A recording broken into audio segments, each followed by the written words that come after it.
Hello, everybody, and welcome back to Grounded Conversations. For those who don't know, I'm Liv. I'm so sorry, it's been literally forever. I had a chest infection over Christmas, between Boxing Day to New Year's, and then going back to college and how it's sorting out everything, all the stuff for A levels and that. I kind of have been putting this off, I'll be honest. I don't want to lie to you. I kind of have been procrastinating. That's because I wanted this to be as good as it could be, and I wanted to be able to take the time to give you guys the episode you all deserve. So sorry it's been a while, but here is the first episode of 2025, which honestly is insane. It still feels like 2020 was a year ago, but here we are. So, this series of episodes is going to be lessons learned lessons I learned from 2024. So, the first one, which we have today, is focus on what you can control, which, I'll be honest, this series of lessons learned is more like lesson learning, because it's like I've learned, it's like I know the lessons that obviously I'm going to tell all you guys and share with you, but at the same time I'm still learning all of them, because it is very hard as well to focus on what you can control and to stop getting in your head and to stop stressing about the things you can't necessarily control. Especially I'm such an overthinker. Literally, I have driving lessons and my instructor's literally being like, Liv, you need to be quicker. And it's like, I know that, but I literally keep overthinking everything I'm doing in the car, let alone in my normal life. So I completely get it, and I completely get you're probably going to listen to me and be like, Liv, it's not that easy though, is it? I know, I completely get it, trust me. I'm still learning myself.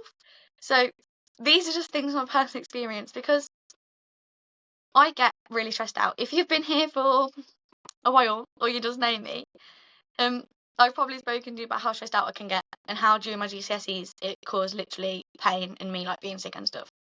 But it's fine. We're learning to not stress out. So I feel like all of us at some point in our lives have stressed out over things we can't control, whether that's what people think of us, which honestly, we all do it, we're all human. We're not going to not worry about what people think of us, but it's so hard to let that go and to realise we can't control it. But don't worry about the things you can't control, and instead focus on what you can. It's something I'm trying to focus on a lot at the moment, especially with A levels coming up. I can't control the amount of time I have left, because you know what? If somebody gave me superpowers to control the time, you will all know about it. But we don't have those yet. So I can't control the time. I'm pretty sure nobody else can, but I can control when I revise, what I revise, stuff like that. I love how I say that as if I have been revising, but you know what? That's a work in progress. We're going to get there soon. I'll get back to you next week and tell you a little update. Same with it, just the things we can't control can be so heavy on us, especially when we start stressing about, what do people think of us? I want everybody to like me. There's all sorts. I'm pretty sure you all know the things you stress over and stuff like that. But at the end of the day, there's no point worrying over things that you have no control over. But if you focus on things you can control, it can kind of make your life feel a little bit more lighter and less heavy. Because if we spend all our time stressing over things like, oh, what if so-and-so thinks this about me? What if this? What if that? Instead of thinking, especially with A-level stuff as well, or just exams in general, because this is just an easy way to explain kind of what I'm trying to say. So as I was going back to before, the whole time thing, we have I think somebody said 16 weeks left now. Probably less. Don't really want to know. But we don't have that many weeks left till exams. Obviously, I don't know what exams are doing, but kind of know what I mean. So we can't control what's going to be in the paper, how we kind of feel on the day. Don't mean there's so many what ifs that we can't control and that haven't even happened yet. We just get so stressed out about, and so in our head about the possibilities and the what if. And I suppose focusing on what you can control kind of goes side by side with overthinking, because as a chronic overthinker myself, I think a lot of the times when I do get stressed out, it's because I'm thinking, oh, what if this happens? What if that happens? What if? What if? What if? But I can't actually control half of those things. I can't control a lot of things if you think about it. Same with this podcast. I don't know who's listening right now, where you are in the world, because you know what? I think we have listeners in like 15 countries. So, hi guys, love you all lots. It's honestly crazy to think that there's like people in countries literally across the world, like 15 of them. Like, guys, I literally love you all so much. It's crazy. Anyways, but I can't control how you guys take this podcast, whether you like it, whether you don't, but I can control the things I say to you, the topics I come up with, just things like that. And I think focusing on what we can control also goes along with taking accountability for our lives, because, and I mean, I do it a lot. I'm stressed about A-levels, but it's like, girl, have you revised? Have you actually picked up your notebook and looked through your notes? No? Okay then. What do we need to do to fix that thing? We need to start revising, because that is in my control. I can control that. And if I revise, it'll control how I feel and how I feel less stressed. So it's a bit like focusing on what you can control and focusing on what you are accountable for in your life. And if you actually do those things, you'll actually feel a lot less stressed. At least in my things, in like my life and my experience. But I find as well, because obviously we all get stressed, we're all going to focus on and think, oh, what if they think I'm being dramatic? What if they think I'm making it up? What if they don't like me? What if this? What if that? What if I go to this new place and make no friends? Like it's everything can be so scary. But we can't control that. Like, you can't control whether you show up in a place. Like, let's say going to uni. I won't be able to control if I show up and none of my roommates or flatmates like me, if nobody in my class is like me. But I can control whether I go up to somebody and be like, oh hi, nice to meet you. How are you? I'm Liv. What's your name? I can control like smiling at people, like just making life a bit happier. I feel like I've kind of gone off topic, but you know what? It works. We're just gonna roll with it for now. But I find meditating when things do get, because there's so much in life we can't control and also so much we can. And when we realise, oh shit, I could have done something to actually sort that problem out and I didn't, it can feel a bit shitty. So, and out of our hands and out of our control and really stressing. Like, but one thing I find really helpful is meditating. And I know for a lot of people it's like, what the fuck? Meditating is the most boringest thing on the planet. But you know what? I highly disagree. I literally try to do it. I try to do at least 5 minutes daily. You don't need to do like 15, 20 minute, 1 hour long meditations, because I'll be honest, I don't think I could do an hour long meditation. The longest I could do is probably 20 minutes on a really, really particular certain day. I usually go for about 5 to 10, 15 max usually. Or usually 5, quick and easy. But I find just being able to like take a breath. People that don't meditate are gonna be like, what is she on? But being able to like take a breath and control my breathing and my thoughts really helps a lot. And just learning how to get a thought in my head, acknowledge it, and be like, okay, I see you, see the thought, move it to the side. Don't need to worry about that right now. I did a meditation the other day where it's like you close your eyes and imagined all your thoughts are kind of pieces of paper like scattered about on the floor, desk, wherever you imagined. Pieces of paper that were your thoughts, and kind of all scattered about. And then during the meditation, so like you're like obviously breathing at the same time, you go through and you pick up all the pieces of paper, put them in a nice neat pile, then put them in like a cabinet to store away. So they're not gone, they're not deleted, you haven't ignored them. You just pick them up, tidied them up, put them away, so whenever you need the thought, whenever you need to go back to it, it's there. And it's all ready for you. And I find that really helpful, because I think for me, when I feel like things aren't in my control and everything's going crazy a million miles an hour, being able to collect my thoughts up and put them in one place and kind of just reflect on them, it helps a lot. I do as well sometimes when it is really like, gosh, I'm really stressing out. Gosh, please help, please help me. What the fuck is going on? I get a piece of paper on my lovely trusty whiteboard and write down all the thoughts that are popping up in my head, because when you're writing it down, it slows your thoughts down anyways, because you're obviously focusing on writing the thing you just thought. And then you can go back afterwards and look back at them. And I find as well, when I am getting a little bit more stressed out, something that helps me is writing down like the things I need for the day or things I need to remember on my whiteboard, so it frees up a bit of my brain energy so I can focus on the things I can control rather than thinking shit, I need to remember my calculator tomorrow. I need to do this. I need to remember this. If I write it down, get to-do list, it kind of makes everything a little bit more easier. And I mean, somebody in my family told me the once, because they had to do like counselling with them, but that doesn't matter, that their counsellor basically told them, so close your eyes, feel free to do this with me because I have closed my eyes now, so you know what, let's just go for it. So imagine a tree. On the tree is all the things you're worrying about, or like all the things in your life. They're all the leaves.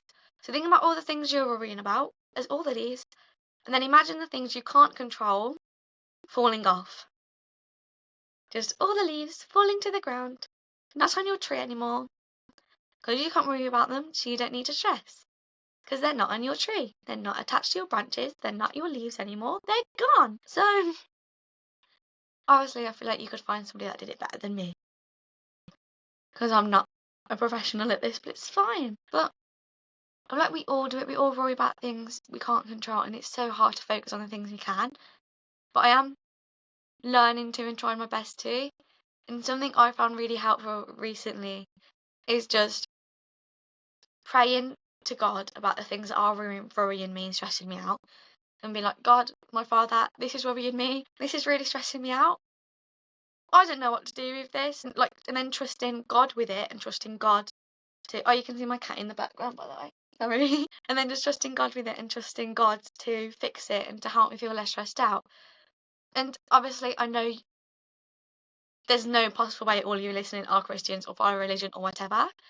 But even if, like, whatever you believe in, whatever spirit, the universe, whatever it is, if you just trust that being or that world or universe with it, it makes you feel so much stressed out. And if you have faith that actually just like, I'm going to trust my God with it, they have it now, it's in their hands, I don't need to worry, they've got this, they've got me, they've got my back.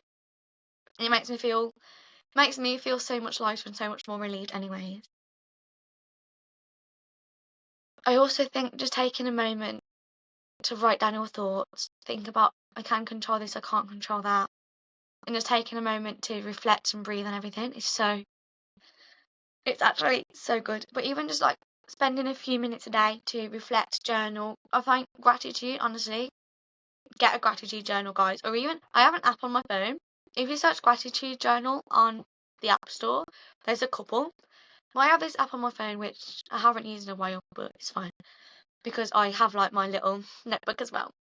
So I try to spend like at least one night a week or as many as I can, just writing down, mind mapping, listing, whatever, the things I'm grateful for in that day. And whether it's just something like, oh, the bus came on time today. I didn't have to wait in the cold as long. For my cat, I don't think you can see her anymore, but she is just like behind there. And then it's like, oh, I saw my friends today. Just even like the sky looked pretty today. I had really nice garlic bread today. It snowed today, how cool. Just anything as little or as big. Because knowing everything you have in life, it makes you see more of the good in life, I find. And it just helps you think, actually, I'm doing quite well. Everything's great, everything's fine. So I'm worried, so I'm stressed right now. I still have all these good things to focus on. I still have all this good and greatness in my life. And it's just a really great task and thing to kind of do. So I highly recommend it. But also, because I saw a thing online before as well, a couple months ago, that was like, if tomorrow, had to get my thoughts together then. If tomorrow you were only left with all the things you were grateful for today, what would you have left? And it just really makes you think, it's like, well, actually, I'm grateful for the house I live in. I'm grateful for having clothes, having warm. I'm grateful for the water I have, the food I have, my friends, my family. Because a lot of, like, it's kind of like they're saying as well, it's like your life, your current life is somebody else's dream life. So be grateful for everything you have, because you honestly don't have a clue what you have unless you look and try and find the good in everything. And I saw this person online,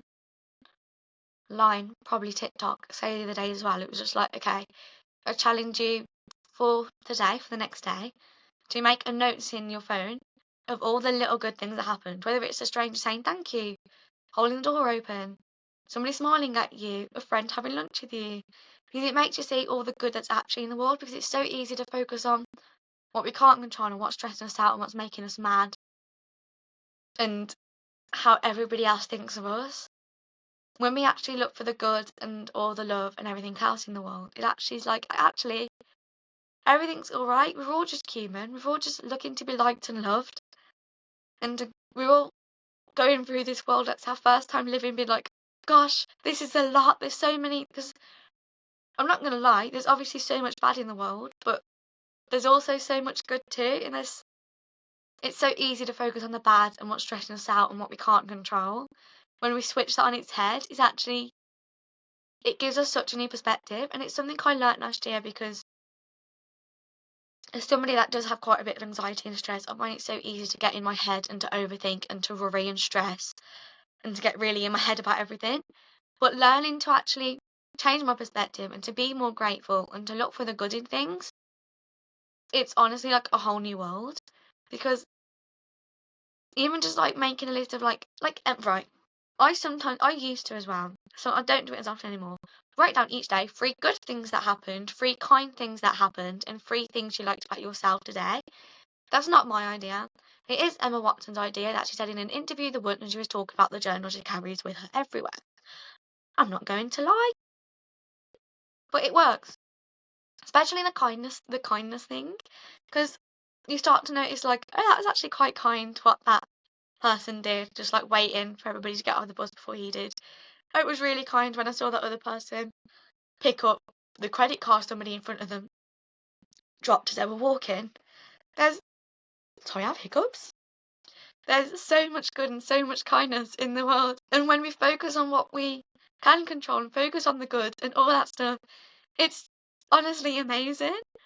So I honestly urge you to at least just spend a day this week writing down some of the good things, some of the things you're grateful for, reflect on it, and just have a think. But that'll be the end for today.